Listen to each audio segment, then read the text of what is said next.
ইয়াৰ আগৰ ভিডিঅ'টোত আমি কম্পিউটাৰৰ 20টা ইম্পৰ্টেণ্ট কুৱেশ্যন চাইছিলোঁ গুৱাহাটী হাইকোৰ্টৰ যি জে এক্সামৰ পোষ্ট ওলাইছে সেই পোষ্টৰ কাৰণে। আজি আমি অন্যতম 20টা কুৱেশ্যন এই ভিডিঅ'টোত চাম। যদি আপোনালোকে প্ৰথম পাৰ্টটো চোৱা নাই তেতিয়াহ'লে কাইণ্ডলি এইটো স্কিপ কৰি প্ৰথম পাৰ্টটো চাই আহিব, তাৰপিছত এইটো পাৰ্ট চাব। অ'কে, ঠিক আছে। তেতিয়াহ'লে আজি কুৱেশ্যনকেইটা আমি চাই লওঁ। প্ৰথম যিটো কুৱেশ্যন সেইটো হৈছে RAM is considered volatile storage which means it is. ৰেমক আমি ভলেটাইল ষ্ট'ৰেজ বুলি কওঁ। নিশ্চয় মনত আছে, দুই ধৰণৰ ষ্ট'ৰেজৰ কথা কৈছিলোঁ, এটা হৈছে ভলেটাইল আৰু এটা হৈছে নন ভলেটাইল, ৰাইট। এটা হৈছে ভলেটাইল, এটা নন ভলেটাইল। ভলেটাইল মানে কি আৰু নন ভলেটাইল মানে কি? ভলেটাইল মানে হৈছে যি নেকি কণ্টিনিউৱাছ পাৱাৰ লাগিব। অ'কে, এবাৰ যদি পাৱাৰ অফ হৈ যায় তেতিয়াহ'লে ইমান ডেটা আছিলে ই পাহৰি যাব, মানে ইৰেজ হৈ যায় আৰু ৰিটেইন কৰিব নোৱাৰে। বাট নন ভলেটাইল কি হয়, পাৱাৰ ছাপ্লাই যদি ডিছকানেক্টটো হৈ যায়, যিমানখিনি ডেটা তাত আছিলে গোটেইখিনি থাকি যাব। গতিকে কুৱেশ্যনটোত আছিলে RAM is considered volatile storage which means. Volatile ষ্ট'ৰেজে কি বুজাইছে?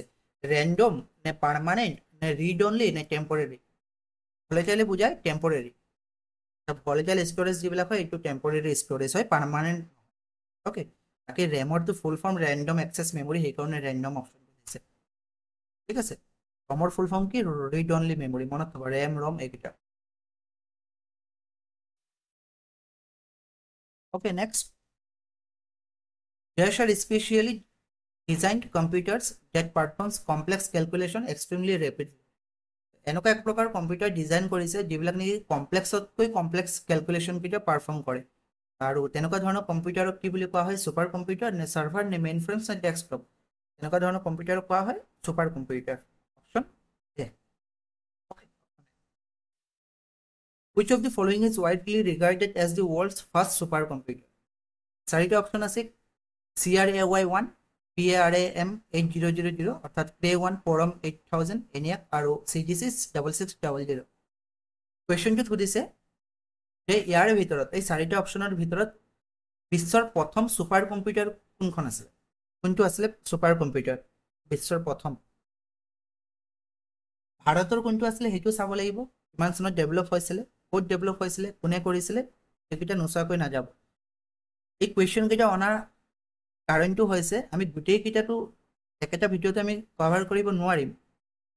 যেহেতু কুৱেশ্যনটো আনিছোঁ ছুপাৰ কম্পিউটাৰ, তেতিয়াহ'লে আমাৰ এটা মটিভ হ'ব যে আমি ছুপাৰ কম্পিউটাৰৰ বিষয়ে অলপ চাই যাম চিলেবাছত, যে ভাৰতৰ প্ৰথম ছুপাৰ কম্পিউটাৰ ক'ৰ পৰা সেইটো ক'ত ছেট আপ কৰা হৈছিলে, কোনে এইটো ছুপাৰ কম্পিউটাৰ ডিজাইন কৰিছিলে, কিমান চনত সেইটো হৈছিলে ছেট আপ, ঠিক সেইদৰে লগতে বিশ্বৰো। অ'কে, বৰ্তমান কোনকেইটা ছুপাৰ কম্পিউটাৰ ৰানিং হৈ আছে, এই গোটেইখিনি অলপ চাব লাগিব। কুৱেশ্যনটো অনাৰ উদ্দেশ্য সেইটো, যাতে আমি টপিককেইটা আমি আপোনালোকক ৰিমাইণ্ড কৰাব পাৰোঁ যে কোনকেইটা চাব লাগে এক্সামৰ কাৰণে। এইটো হ'ব কোনটো? Option D. Okay, CGC 6600। CGC 6600 1964 এইটো হৈছিলে ছেট আপ। বাট যদি কমাৰ্চিয়েল ছুপাৰ কম্পিউটাৰ বুলি কয়, বহুত ঠাইত হয়তো CRAY1টো পাব, Cray1, এইটো নেকি 1976ত ডিজাইন কৰা হৈছিলে আৰু এইটো first successful commercial super computer. যদি অনলি কয় যে ৱৰ্ল্ডছ ফাৰ্ষ্ট ছুপাৰ কম্পিউটাৰ, তেতিয়াহ'লে কিন্তু CGC 6600 হ'ব। আৰু যদি কয় ছাকচেছফুল কমাৰ্চিয়েল ছুপাৰ কম্পিউটাৰ, তেতিয়াহ'লে CRAY1 হ'ব। Buying and selling goods over the internet is called. ইণ্টাৰনেটৰ জৰিয়তে যেতিয়া নেকি আমি কিবা বস্তু বিক্ৰী কৰোঁ বা কিবা বস্তু পাৰ্চেছ কৰোঁ, কিনো, কি বুলি কোৱা হয়? E commerce, cyber selling, internet trade or hyper marketing? এইটো কোৱা হয় ই কমাৰ্চ। ইণ্টাৰনেটৰ জৰিয়তে বস্তু কিনা বেচা কৰাটো ই কমাৰ্চ বুলি কোৱা হয়। Which was the first super computer developed in India? ভাৰতত প্ৰথম ছুপাৰ কম্পিউটাৰ কোনটো ডেভেলপ কৰা হৈছিলে? Cray XMP, Porum 8000, Indra 21 আৰু শক্তি? প্ৰথম যিটো ছুপাৰ কম্পিউটাৰ সেইটো আছিলে, প্ৰথমৰ পৰা মনত থ'লে হ'ল পৰম। অ'কে, প্ৰথমৰ পৰা পিৰে প্ৰথম, পিৰে পৰম। পৰমটো ফাৰ্ষ্ট ডেভেলপ কৰা হৈছিলে, অপশ্যন বি। কিমান চনত ডেভেলপ কৰা হৈছিলে? 1991ত।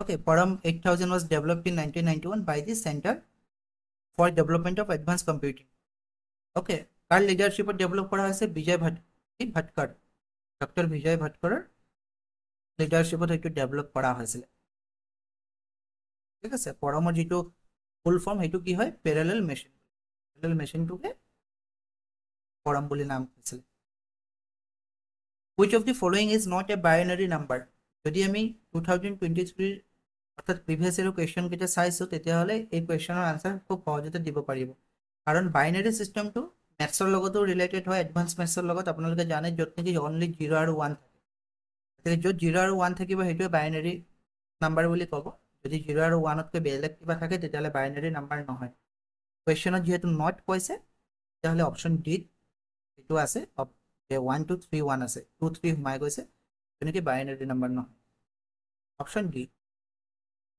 where is RAM located in a computer কম্পিউটাৰৰ RAM ক'ত থাকে random access memory ক'ত থাকে কম্পিউটাৰত হাৰ্ড ড্ৰাইভত লগোৱা থাকে নে মাদাৰবোৰ্ডত নে এক্সপানশন বৰ্ডত নে সিডিত RAM টো ক'ত থাকে RAM টো লগোৱা থাকে মাদাৰবোৰ্ডত ওকে মাদাৰবোৰ্ড দেখিবলৈ এনেকুৱা নহয় জানো তাতে এই স্লট কেইটা আছে যে ইয়াত দেখিছে স্লট ইয়াত RAM লগায় ওকে ইয়াত দুটা স্লট আছে RAM লগাব তো মাদাৰবোৰ্ড ওয়াইজ বেলেগ বেলেগ হয় কোনো মাদাৰবোৰ্ডত 4টা লৈকে লগাব পৰা হয় ওকে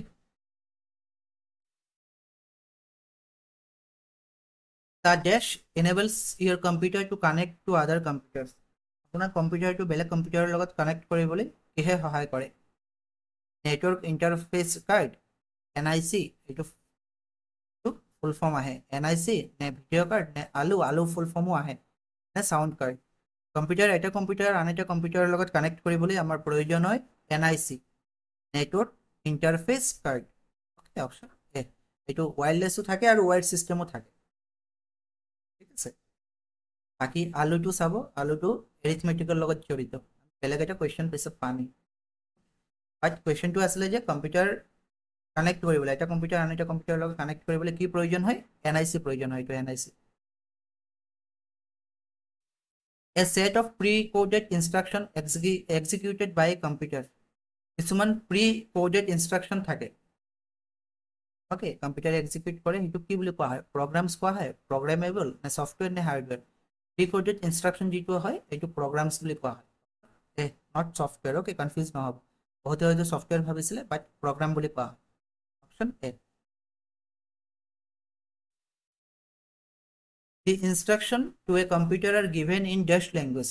Computer जिबलाक instruction दिया है की language दिया है machine language, codes language, assembly language और compiler. Computer जितु instruction दिया है ये language तो machine language বুলি কোৱা হয় okay language machine language computer machine language হে বুজি পায় য'ত নেকি only binary code 0 আৰু 1 থাকে the science that attempts to produce machines that display the same type of intelligence that humans do etu ek prokar ki koise science koise okay মানুহে যেনেকৈ কৰে তেনেকৈ কৰিবলৈ চেষ্টা কৰা হয় আৰু হেতু কি বুলি কোৱা হয় none other than আমি সকলোৱে জানো খুব চৰ্চাৰ বিষয় হৈ থাকে নিউজত আজিকালি আৰ্টিফিশিয়াল ইন্টেলিজেন্স মানুহে যেনেকৈ কৰিব পাৰে তেনেকৈ আৰ্টিফিশিয়াল ইন্টেলিজেন্সকো বনাব চেষ্টা কৰা হৈছে ঠিক আছে বহুত ক্ষেত্ৰত সুবিধা হৈছে বাট বহুত ক্ষেত্ৰত তাৰ এটা বেয়া প্ৰভাৱ পৰিছে ৰিসেন্ট এটা কেছ আপোনালোকে নিশ্চয় এই বিষয়ে জ্ঞাত আৰ্টিফিশিয়াল ইন্টেলিজেন্স ইউজ কৰি আমি বিভিন্ন ধৰণৰ বেয়া কামো কৰিবলৈ ধৰিছে ওকে নেক্সট কোনটো কোৱেশ্চন চাই লওঁ কেশ মেমৰি এক্স বিটুইন কেশ মেমৰি এক্ট কৰে কিহৰ মাজত CPU আৰু RAM CPU ROM RAM and ROM আৰু CPU and hard disk মোবাইলটো কেশ মেমৰি থাকে ক্লিয়াৰ কেশ থাকে নহয় জানো এইটো এক্ট কৰে কাম কৰে কিহৰ মাজত কৰে এটো কৰে CPU আৰু RAM ওকে CPU আৰু RAM অপচন এ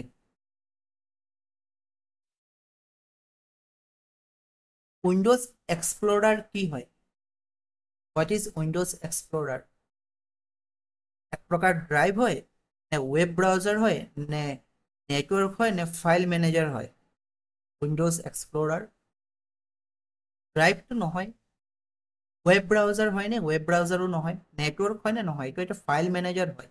উইণ্ড'জ এক্সপ্লৰাৰ এক প্ৰকাৰ কি ফাইল মেনেজাৰ। আমি যেতিয়া নেকি PC অন কৰোঁ বিভিন্ন ধৰণৰ অপশ্যনকেইটা থাকে। অ'কে, যেতিয়া আমি ফাইল বা মাই কম্পিউটাৰো যেতিয়া অন কৰোঁ এই যিবিলাক ভিউ বা মেনুকেইটা থাকিব, আইকনকেইটা থাকিব, ফাইল থাকিব, এই গোটেইকেইটাক একেলগে কি কয়? উইণ্ড'জ এক্সপ্লৰাৰ বুলি কোৱা হয়।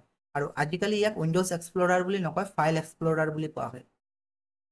নিউ ভাৰ্চন যিকেইটা উইণ্ডো আছে সেই উইণ্ডোকেইটাত ইয়াৰ নাম ফাইল এক্সপ্লৰাৰ। আগতে উইণ্ড'জ এক্সপ্লৰাৰ আছিল, য'ত নেকি browse, open, copy, book, manage এইবিলাক বিভিন্ন ধৰণৰ অপশ্যন থাকে। An error in software or hardware is called. কোনো ছফ্টৱেৰত বা হাৰ্ডৱেৰত যদি এৰৰ আহে ইয়াক কি বুলি কোৱা হয়? আমি নিশ্চয় এই শব্দটোৰ লগত পৰিচিত, এইটোক বাগ বুলি কোৱা হয়। অ'কে, অপশ্যন কি? অপশ্যন বি, বাগ বুলি কোৱা হয় যদি ছফ্টৱেৰ বা হাৰ্ডৱেৰত কিবা এৰৰ থাকে। If any data on a computer is cut and then it is pasted, where is that data temporarily stored after being cut? যেতিয়া নেকি আমি কোনো ডাটা কম্পিউটাৰত কাট কৰোঁ আৰু পেষ্ট কৰোঁ, কাট কৰাৰ পিছত সেইটো ক'ত ষ্ট'ৰ হৈ থাকে? সেইটো মোবাইলতো থাকে, কিন্তু মোবাইলৰ কীবৰ্ডতো কেতিয়াবা দেখাই দিয়ে যেতিয়া নেকি আমি কোনো চেণ্টেন্স বা ৱৰ্ড কাট কৰোঁ। ৰিবনত থাকে নে টেবত নে ক্লিপবৰ্ড নে ৰিচাইকেল বিন? এইটো থাকে ক্লিপবৰ্ডত থাকে।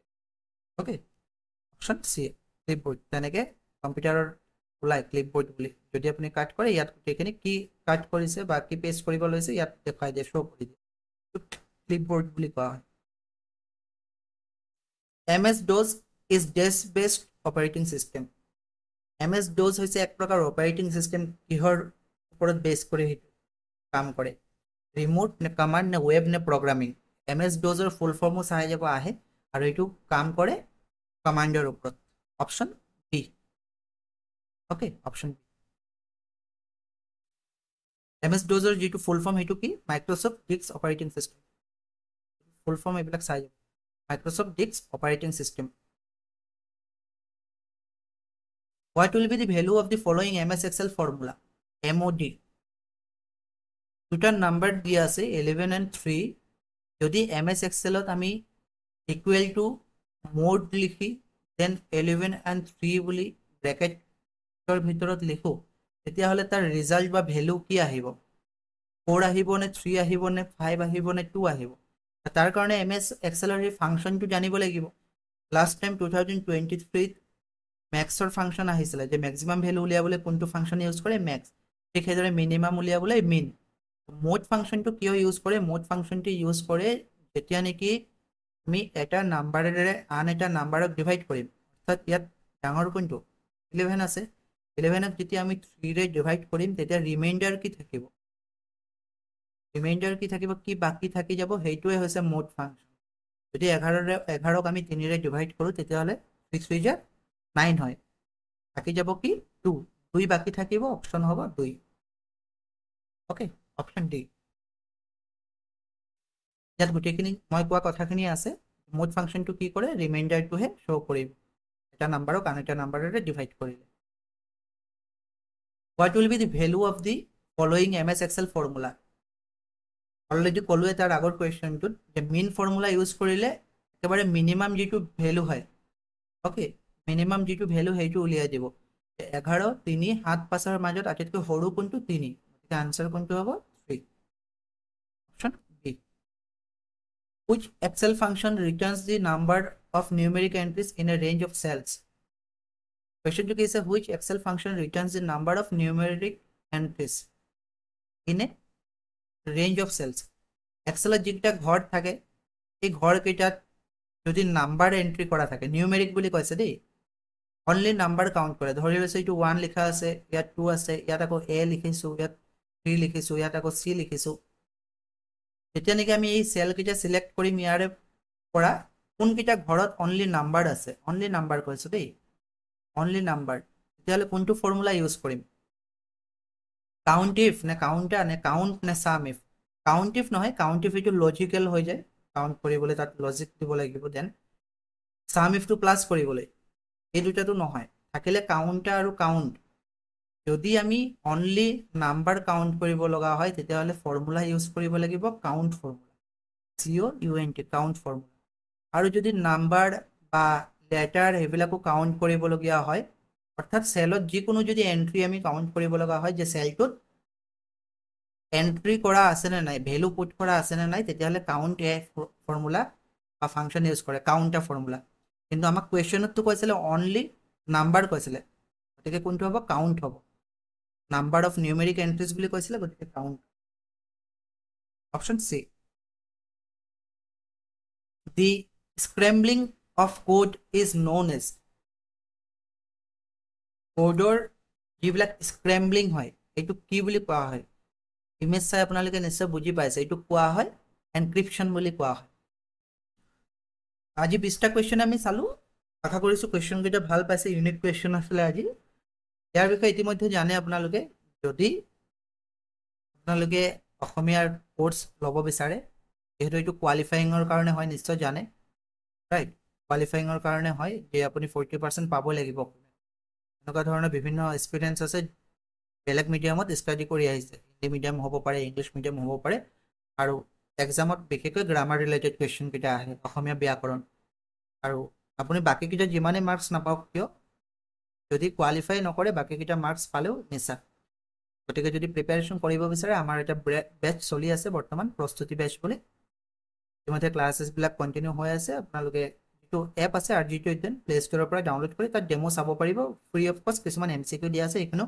প্ৰেক্টিছ কৰিব পাৰিব আৰু ভকেবুলাৰী যদি প্ৰেক্টিছ কৰিব পাৰে সেইখিনিও এপত উপলব্ধ আছে যদি পাৰ্চেছ কৰিব বিচাৰে পেইড ভাৰ্চনো আছে ল'ব পাৰে ঠিক আছে তেতিয়াহ'লে আজি ক্লাছটো ইয়াতে চাম আপ কৰিছোঁ যদি কিবা কুৱেৰি আছে তেতিয়াহ'লে হোৱাটছআপ নাম্বাৰটোত জনাব পাৰে আদাৰৱাইজ কমেণ্ট ছেকশ্যনত জনাব